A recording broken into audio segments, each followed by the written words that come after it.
Yo,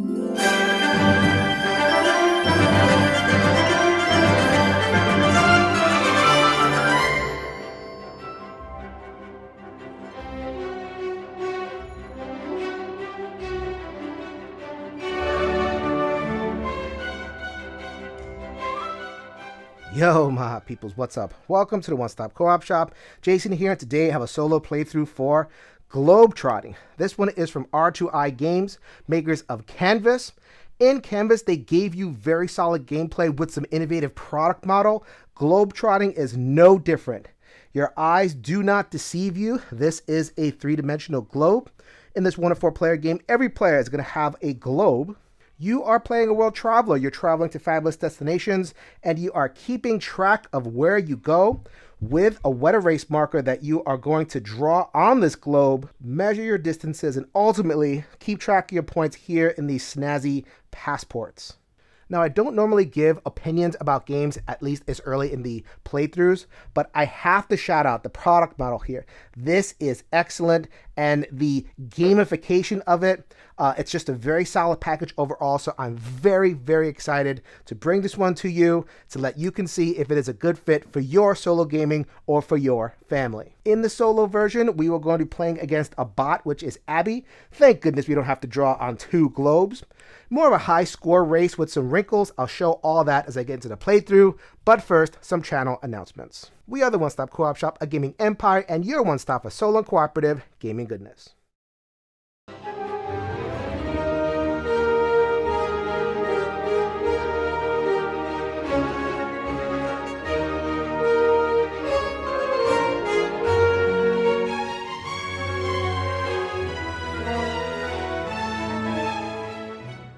And so because I love a good product design, and maybe folks are wondering how hard is it to get that thing together anyway, it's actually super easy.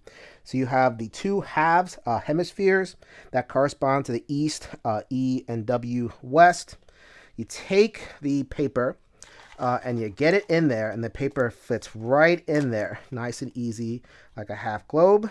You got your little clip that puts it in place, and the clip really catches everything. Just go ahead and give that a push with 2 hands. You're good to go. You do the same on the bottom, and then you do the same for the Western Hemisphere's top and bottom. They just clip in like so, nice and solid, and you can easily, well, this isn't that easy to get these 2 together, but once they're in, it does take a little bit of doing to get the 2 together, but that's actually a good thing because you want to make sure you have a solid connection. This is pretty easy. These are just cardboard cutouts with little plastics to give it a little bit of stability. You put the distance marker down, that falls in there. The globe fits right there, and you have a snazzy game component. After you set up the globe, the next thing you're going to do is set up the goals.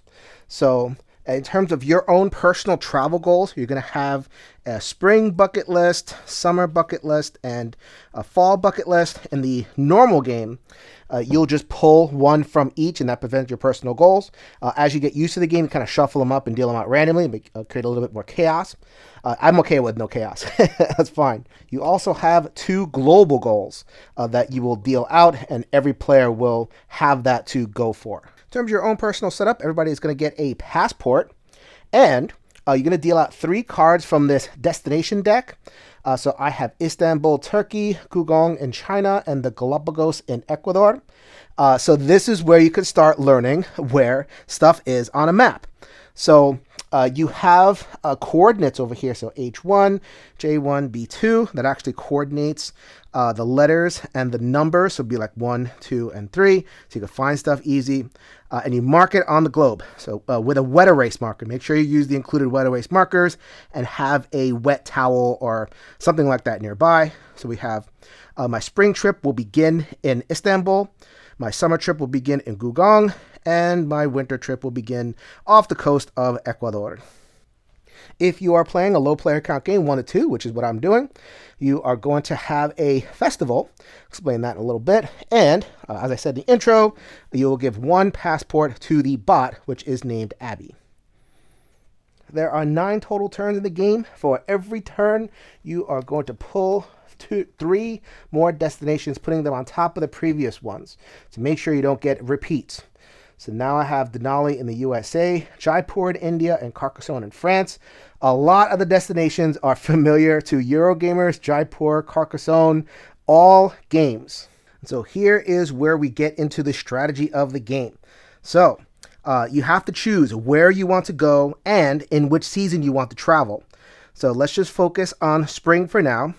As I said, I began in Istanbul, and I have 3 choices of where to go. So if I go to Denali, I would put Istanbul on the 1 right here, and I'd find Denali on the map, which is over here. You kind of manipulate the globe, making sure that the 1 is lined up, and then you would check out where Denali is. Denali is, it's a little bit hard to finagle, especially because I'm doing camera work, but as you can see, it starts at 1.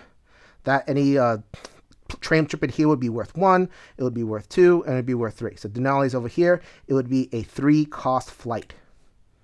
And also, if I wanted to go to Jaipur, that would be this trip over here, worth 1. Then the last option is to go to Carcassonne, which would be around 2 cost. And so here is where a lot of the scoring decision happens. I have reasons to fly to all of these places. So first of all, I have the scoring sheet. So this is where I mark my general scores. Here is where I keep track of how much each trip costs.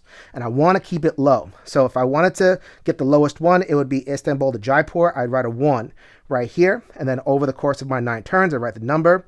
And if I get lower than other players, I would score 2 per player that spent more than me. So if I'm the lowest in a 2-player game, in this particular case, solo 2-player game, then I would get 2 points, etc. I also have reason to go all the way to Denali. As you saw, that was a little bit of a costlier flight. However, it is in spring, and it is in the spring position. So that's where my festival comes in. So if I take a spring trip in the spring position, then I get to mark that off as 1. So I get a bonus point for meeting that condition.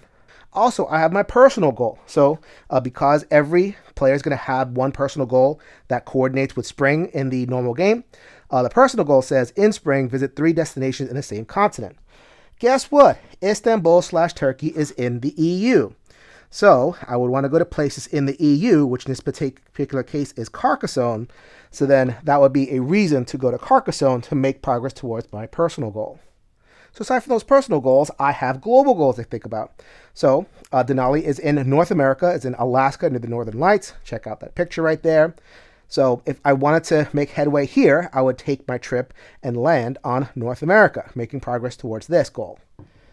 Also, each card has a type, one of 4 different types. You have nature, and urban, and historic, and also tourist destination.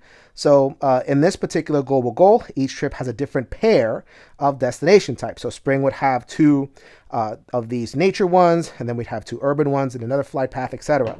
There is a lot to think about. You have to figure out which flight is going to get you the best cluster of points, and that's just spring. I can do that whole choice matrix over for summer and for fall.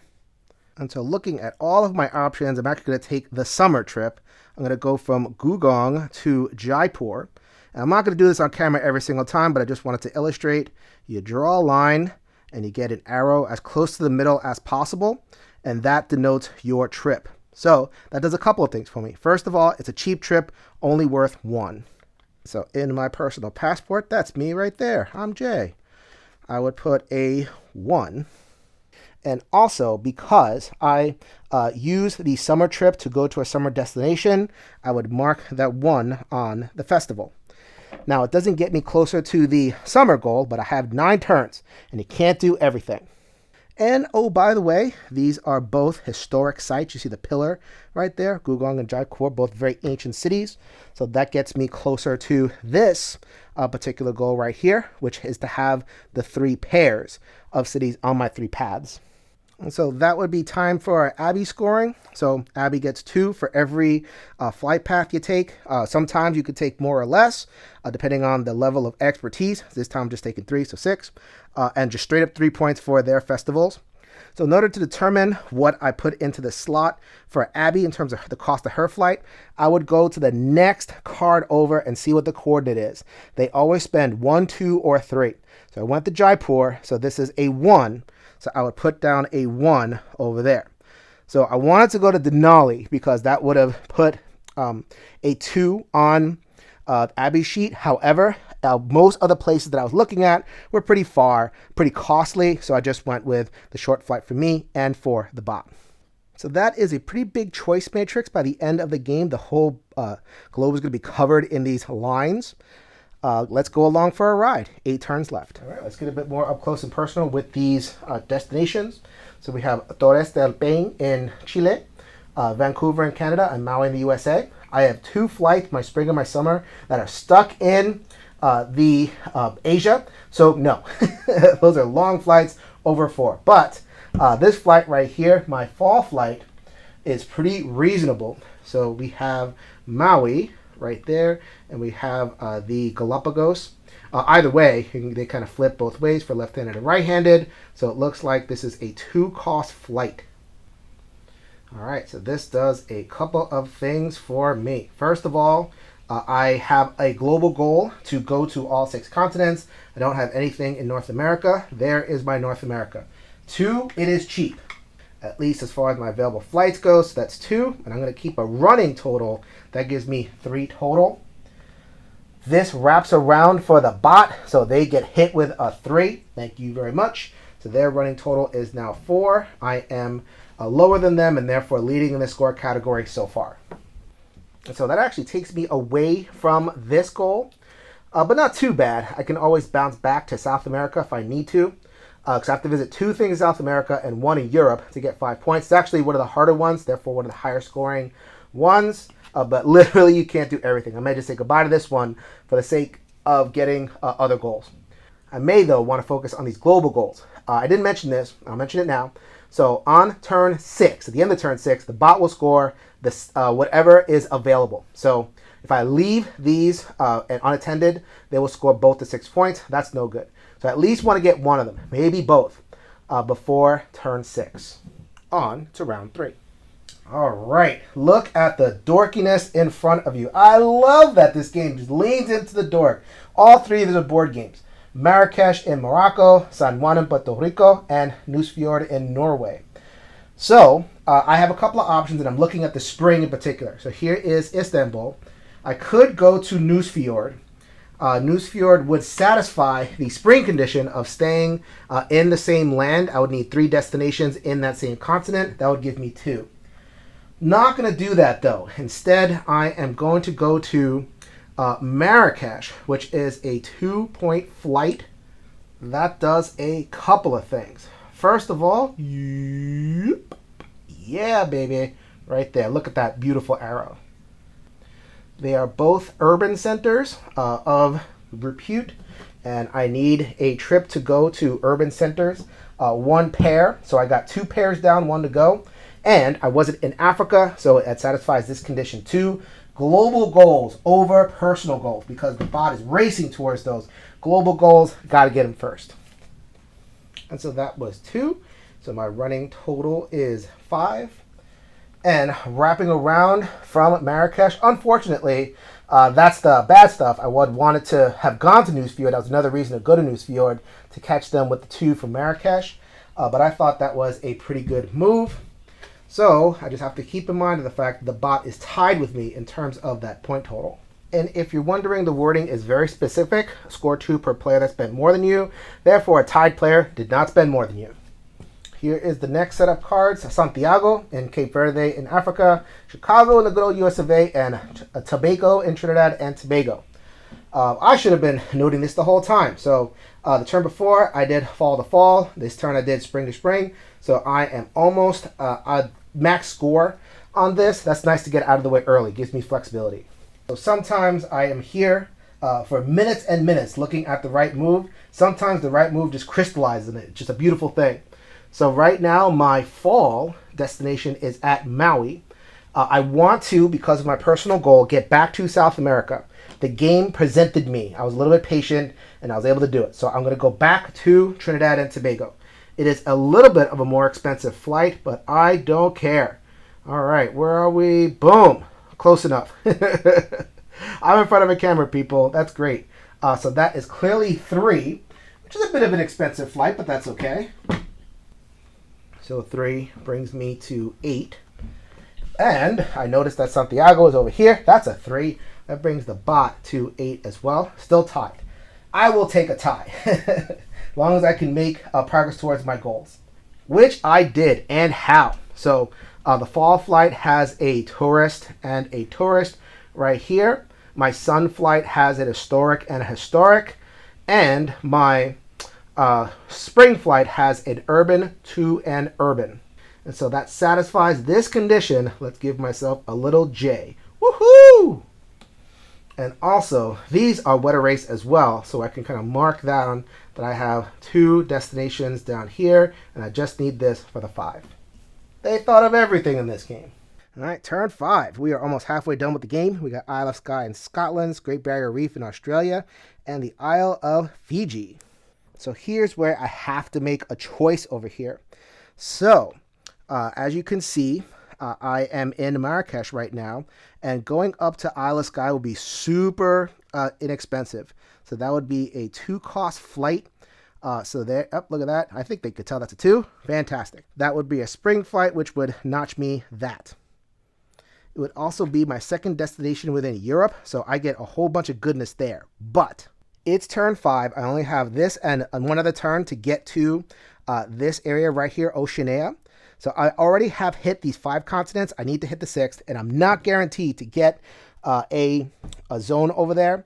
I could calculate the odds a little bit. There's 6 cities, 6 destinations in each area. So I have 2 right here. No guarantees that I'm going to get it. So let me go ahead and jump on that. So let us take a summer flight from Jaipur all the way down to the Great Barrier Reef, which is also a summer destination. First of all, that was a summer flight, so I got my 2 in summer, so I don't have to worry about that.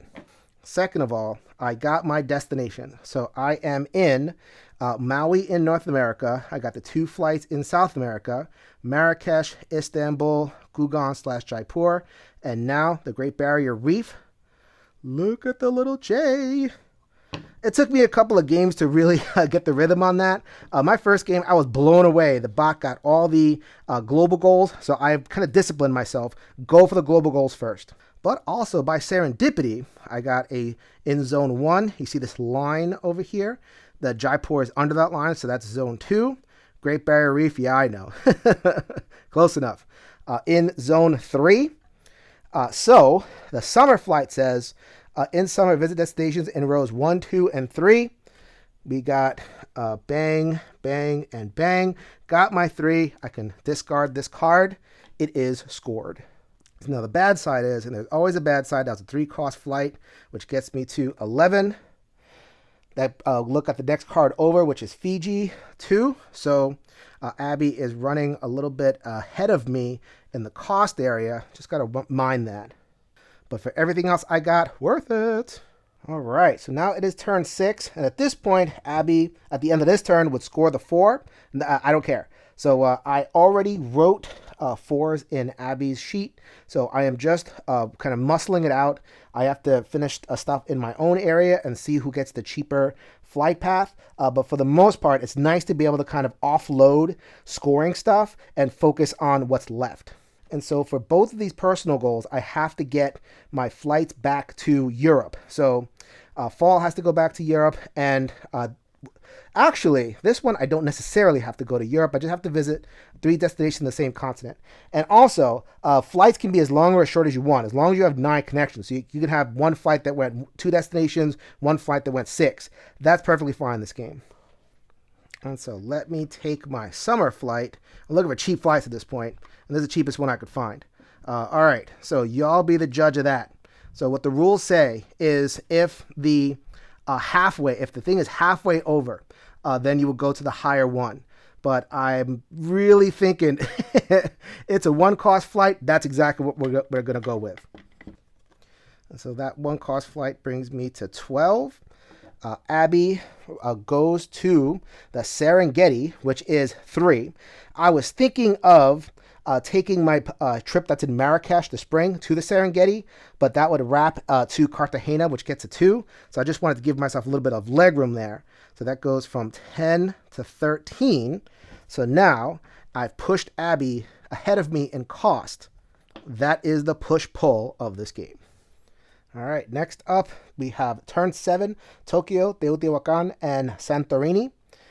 So this is the valuable Europe card. And unfortunately, 6 zones, this is the 5th card.